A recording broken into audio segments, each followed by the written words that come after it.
দর্শক বন্ধুরা আসসালামু আলাইকুম। নিশ্চয়ই আপনারা ভালো আছেন, আমি আল্লাহর রহমতে ভালো আছি। তো বন্ধুরা দেখতে পাচ্ছেন আমার দেশি মুরগির বাচ্চাগুলো কত সুন্দর হয়েছে। এগুলোর বয়স এখন মোটামুটি 28 দিন।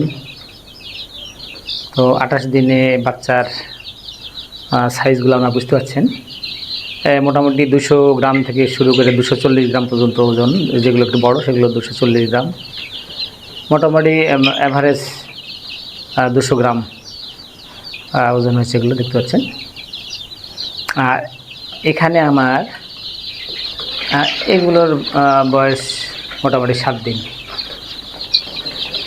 তো দর্শক, আসলে আমরা যদি মনে করি যে অল্প খরচে কিছু করব, কোনো ব্যবসা ছোটোখাটো করব, তাহলে তারপরে অনেক টাকাই পুঁজি লাগে, অন্তত 1 লাখ টাকা তো লাগবেই। কিন্তু যদি আমরা এইভাবে যদি আমাদের কোনো জায়গা থাকে, তাহলে আমার মনে হয় যে 20,000 টাকা পুঁজি নিয়ে কিন্তু এই ব্যবসা করা যায়। আর দেশি মুরগি কিন্তু বাজারে যথেষ্ট চাহিদা আছে। একটা ইনকিউবেটারের দাম হচ্ছে, আমি যেটা নিচ্ছি সেটার দাম 2,500 টাকা। আর ডিম 100টা ডিমের দাম মোটামুটি ধরেন 1500 টাকা। তাহলে কি দাঁড়ালো, ইনকিউবেটারের দাম হচ্ছে 2,500 টাকা আর ডিমের দাম হচ্ছে 1500 টাকা, 4,000 টাকা। আর খাদ্য খরচ ধরেন আরও 10,000 বা 15,000 ধরেন। তো এইরকম খাদ্য খরচ করলেই মোটামুটি ধরেন যে মুরগি প্রায় 500 থেকে 700 গ্রাম মতো ওজন কিন্তু হয়ে যাবে।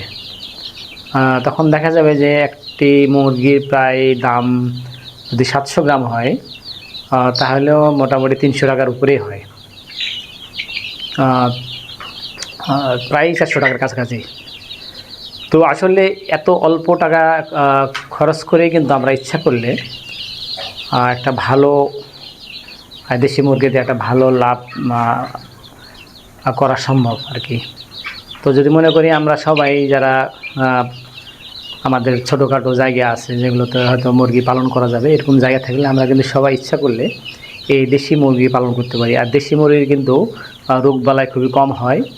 আর বিশেষ করে সরকারি পশু হাসপাতালে কিন্তু টিকা পাওয়া যায়, দামও কম, মোটামুটি 25 টাকা থেকে 40 টাকার মধ্যেই সব টিকাগুলো পাওয়া যায়। তো আপনারা যদি পশু হাসপাতাল থেকে টিকা সংগ্রহ করে যদি মুরগিকে দেন, তাহলে বলা যায় যে মুরগির মৃত্যুর হার একবারেই শূন্যর কোঠায়। আমার এখানে 72টি মুরগির বাচ্চা আছে, আল্লাহর রহমতে 72টি সুন্দর আছে। তো এভাবে আপনারা মনে করলে যে আপনারা বাড়িতে দেশি মুরগির চাষ করতে পারেন। আর দেশি মুরগি কিন্তু দেশি মুরগির অসুখ বিসুখ মোটামুটি কম। তো এটা বড় হতে একটু সময় লাগে, তো সময় লাগলে এদের কিন্তু খাদ্য খরচ খুবই কম। তো আসলে এইভাবে আমরা যদি প্রতিনিয়তই ডিম সংগ্রহ করে বাচ্চা উৎপাদন করি এবং বাচ্চাদের পরিচর্যা করি, তাহলে অবশ্যই দেখা যাবে যে 2 থেকে 3 মাসের মধ্যে একটি করে মুরগির থেকে মোটামুটি ভালো একটা আউটপুট পাওয়া যাবে। তো দর্শক, আমার ভিডিও যদি ভালো লাগে অবশ্যই ভিডিওতে লাইক দিবেন, শেয়ার করবেন এবং সবসময় আমাদের পাশে থাকবেন। ধন্যবাদ। আসসালামু আলাইকুম।